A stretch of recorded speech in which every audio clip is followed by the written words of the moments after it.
Hello friends, welcome back KBS show channel நண்பர்களே. இன்றைக்கி இந்த வீடியோவில் மிக மிக முக்கியமான எச்சரிக்கையான ஒரு ஆன்மீக ஜோதிட தாள்களை தான் இப்போ இந்த வீடியோவில் அதிரடியாக பார்க்க போகிறோம். அதிரடியாக பார்க்குறதுக்கு முன்னாடி எதை பற்றிய தாள்கள் அப்படிங்கிறத இந்த வீடியோவில் ஷேர் பண்ணுறேன். எதை பற்றிய தாள்கள் அப்படிங்கிறத தெளிவாக இந்த வீடியோவில் தெரிஞ்சுக்குங்க. தற்போது மிகவும் முக்கியமான 3வது மாதமான மார்ச் மாதமானது நடந்துட்டுருக்கு. மார்ச் மாதம் முடியறதுக்குள்ள மிகவும் முக்கியமான ஒரு நாளானது வரப்போகுது. அதுதான் மார்ச்சுடைய 13ஆம் தேதி. ஆக்சுவலி இன்று பார்த்தீங்கன்னு வச்சுக்கோங்களேன், இந்த வீடியோவில் அந்த நாளுடைய முக்கியத்துவத்தை தான் ஷேர் பண்ண போகிறேன். ஆக்சுவலி மார்ச்சுடைய 13ஆம் தேதி தமிழ் மாதத்தில் 11வது மாதமான மாசியுடைய 29வது நாளாக வருது. அன்று கிழமை பார்த்தீங்கன்னு வச்சுக்கோங்களேன், வியாழக்கிழமை. அந்த நாளில் அப்படி என்னடா முக்கியமான விஷயம் அப்படின்னு நீங்கள் கண்டிப்பாக கேட்பீங்க. அன்றைய நாளில் பௌர்ணமியானது வருது. இந்த பிரபஞ்சத்தில் ஒரு அதிசக்தி வாய்ந்த பாசிட்டிவான நாள்னால் அது இந்த பௌர்ணமி சொல்லலாம். இந்த பௌர்ணமி வரக்கூடிய நாள் அன்னைக்கு பிரபஞ்சத்தில் கிரகநிலைகளிடையே சில மாற்றங்களானது ஏற்படுது. அந்த மாற்றங்கள் ஒவ்வொரு ராசிக்கும் ஒவ்வொரு வகையில் தாக்கத்தை ஏற்படுத்தும். அப்படி ஏற்படக்கூடிய தாக்கத்தை அந்தந்த ராசிக்காரங்க தெரிஞ்சு பலனடையணும். அந்த வகையில் இன்றைக்கி இந்த வீடியோவில் துலா ராசிக்கு இந்த பௌர்ணமியிலேருந்து என்ன தாக்கம் ஏற்படும் அப்படிங்கிறத ஷேர் பண்ண போகிறேன். அதாவது இந்த பௌர்ணமியில் கிரகநிலைகள் சேர்றதுனால என்ன மாதிரியான தாக்கம் ஏற்படும் அப்படிங்கிறத ஷேர் பண்ண போகிறேன். ஸோ இந்த வீடியோவை துலா ராசிக்காரங்க ஸ்கிப் பண்ணாமல் பாருங்கள். உங்கள் ராசிக்கு இந்த பௌர்ணமியில் என்ன மாதிரியான தாக்கம் ஏற்படுங்கிறத தெரிஞ்சுக்குங்க. இந்த பௌர்ணமி உங்களுக்கு சாதகமாக இருந்ததுன்னா சாதகமான பலன் கிடைக்கும், பாதகமாக இருந்ததுன்னா பாதகமான பலன் கிடைக்கும். அதனால் என்ன பலன் கிடைக்கும் அப்படிங்கிறத தெரிஞ்சு அதற்கேற்ப நடந்து பலன் பெறுங்க. சரி வாங்க, உங்களுக்கான பலன் என்ன குறிப்பிடப்பட்டிருக்கோ அதை இப்போ இந்த வீடியோவில் அதிரடியாக பார்க்கலாம். உங்களுக்கான பலனை நீங்கள் பார்க்குறதுக்கு முன்னாடி மாசி மாதத்துடைய சிறப்பு பௌர்ணமியை உங்களுக்கு சொல்ல போகிறேன். மாசி மாத பௌர்ணமி நாளில் விரதம் இருந்து வழிபாடு செய்திங்கன்னா இந்த மாதிரியான பலன்கள்லாம் உங்களுக்கு கிடைக்கும் என்று குறிப்பிடப்பட்டிருக்கு. ஸோ என்ன பலன் கிடைக்கும் அப்படிங்கிறத வாங்க இப்போ இந்த வீடியோவில் ஃபஸ்ட்டு பார்க்கலாம். ஆக்சுவலி இந்த நாளில் நீங்கள் விரதம் இருந்தீங்கன்னா இப்பிறவிக்கு பிறகு இனி பிறவா நிலை உங்களுக்கு கிடைக்கும். அப்புறம் சிவ தீட்சை பெற்ற யாகமானது இந்த வழிபாடு உங்களுக்கு பெற்றுத்தரும்.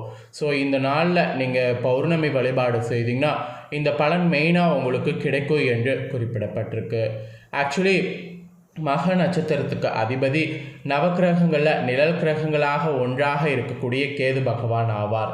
இவர் ஞானத்தையும் மோட்சத்தையும் அதிக அருள்பவர் என்று சொல்லலாம். கேது பகவான் ஞானத்தை அளிப்பதோடு மிக பெறக்கூடிய செல்வத்தை அள்ளித்தரக்கூடிய வல்லமையும் பார்த்தீங்கன்னு வச்சுக்கோங்களேன் கொண்டவர்.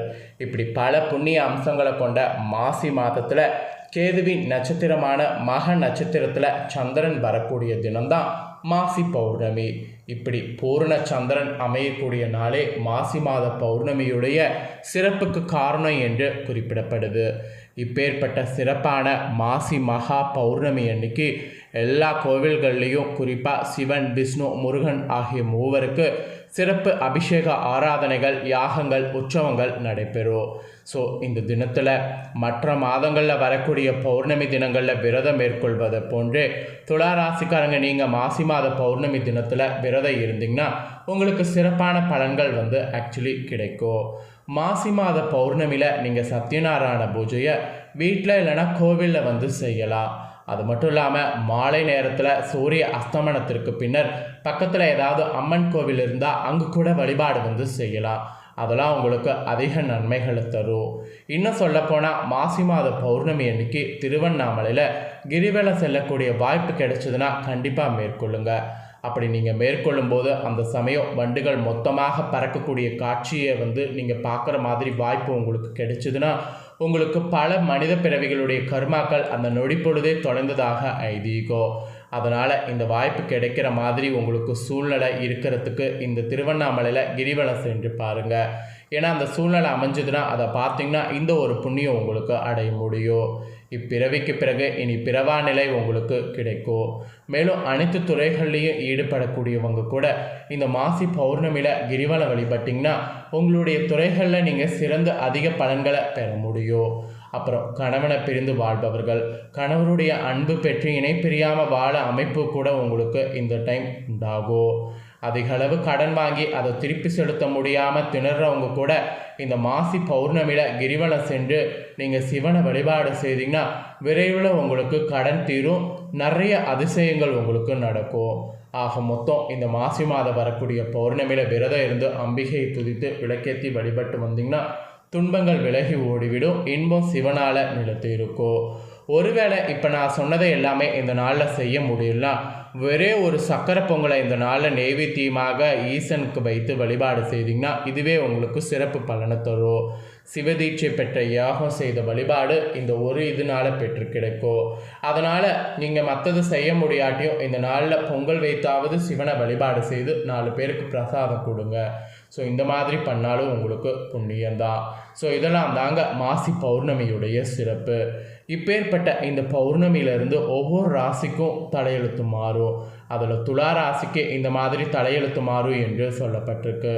ஸோ துலா ராசிக்காரங்களுக்கு இந்த பௌர்ணமி பார்த்திங்கன்னு வச்சுக்கோங்களேன், ஒரு முக்கியமான பௌர்ணமி என்று சொல்லலாம். ஏன்னா செழிப்பான நாட்களை கொண்டு வரப்போகுது.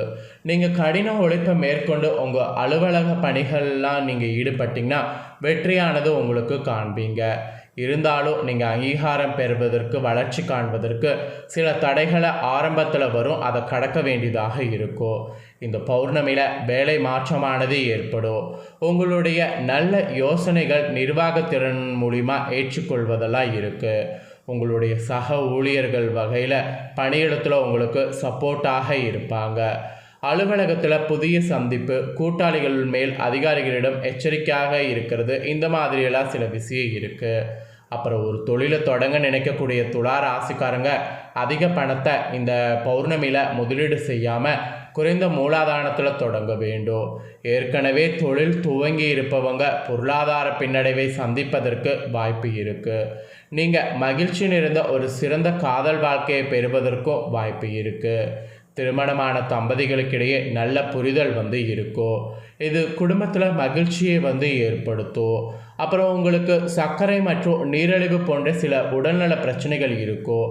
அதனால் இந்த பிரச்சனை அதிகமாகாமல் இருக்க உணவு கட்டுப்பாடு இந்த பௌர்ணமியில் அவசியம்.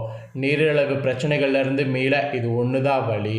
அப்புறம் கல்லூரி படிப்பு படிக்கக்கூடிய மாணவர்கள் உட்பட அனைத்து மாணவர்களும் கல்வியில் சிறந்து விளங்குவது அவ்வளவு எளிதான காரியமாக இந்த பௌர்ணமியிலிருந்து இருக்காது.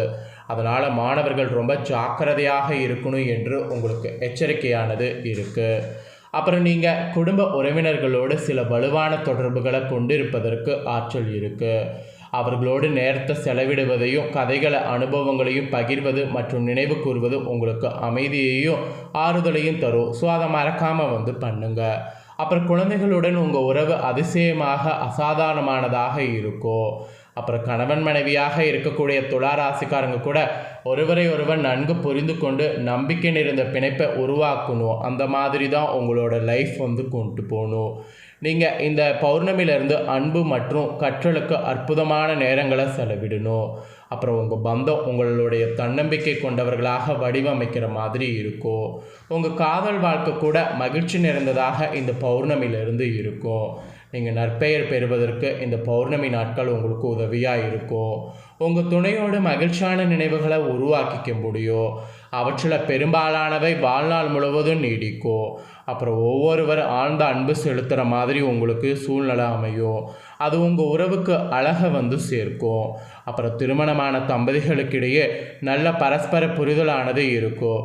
இந்த பரஸ்பர புரிதல்கள் உங்களுக்கு நல்ல சவால்களை ஒன்றாக எதிர்கொள்ள வலிமையை உருவாக்கும். உங்களுடைய பந்தம் மேலும் வளைவடைந்து குடும்பத்தில் ஒற்றுமையை உருவாக்க இது உங்களுக்கு உதவியாக இருக்கும். ஸோ இந்த மாதிரி நிறைய உடல் ரீதியாக மன ரீதியாக உங்களுடைய உறவில் இருக்கும் என்று குறிப்பிடப்பட்டிருக்கு.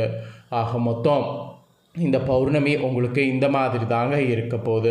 ஸோ இப்போ நான் சொன்ன இந்த பலன்கள் நீங்கள் ஓரளவு தெரிஞ்சுக்கிட்டீங்கல்ல. இதற்கேற்ப இந்த பௌர்ணமியிலேருந்து நடந்து பலன் பெறுங்க. இந்த பௌர்ணமி பலனை நீங்கள் பார்த்து தெரிஞ்சு பலனடைகிறது போல் உங்கள் ஃப்ரெண்ட்ஸ் ஃபேமிலியில் இருக்கிறவங்களும் பார்த்து தெரிஞ்சு பலனடையணும்னு நினச்சிங்கன்னா வீடியோ லைக் பண்ணி ஷேர் பண்ணுங்கள். வீடியோவை உங்கள் ஃப்ரெண்ட்ஸ் ஃபேமிலியில் இருக்கிறவங்களும் பார்க்கட்டும். அவங்களும் வந்து துலா ராசியாக இருந்ததுன்னா இந்த தாள்களை தெரிஞ்சு இதற்கேற்ப நடந்து பலனடையட்டும். ஸோ கண்டிப்பாக வீடியோ லைக் பண்ணி ஷேர் பண்ணுங்கள். உங்கள் ஃப்ரெண்ட்ஸ் ஃபேமிலியில் இருக்கிறவங்களும் பார்த்து பலனடையட்டும். நெக்ஸ்ட்டு நம்ம சேனலில் நிறைய முக்கியமான வீடியோலாம் போடப்படும். அதை எல்லாத்தையுமே உடனுக்குடனே தெரிந்து கொள்ள மறக்காமல் நம்ம சேனலை சப்ஸ்கிரைப் பண்ணுங்கள். கூட பெல் பண்ண ப்ரெஸ் பண்ணுங்கள். அதை பண்ணிட்டீங்கன்னா நான் போகிற மற்ற அப்டேட்டான எல்லா வீடியோஸும் உடனுக்குடனே தெரிந்து கொள்ளலாம். ஸோ மறக்காமல் பண்ணுங்கள். சுவாரஸ்யமாக நெக்ஸ்ட்டு இதே போல் இன்னொரு வீடியோவில் வந்து உங்களை சந்திக்கிறேன். தேங்க்யூ.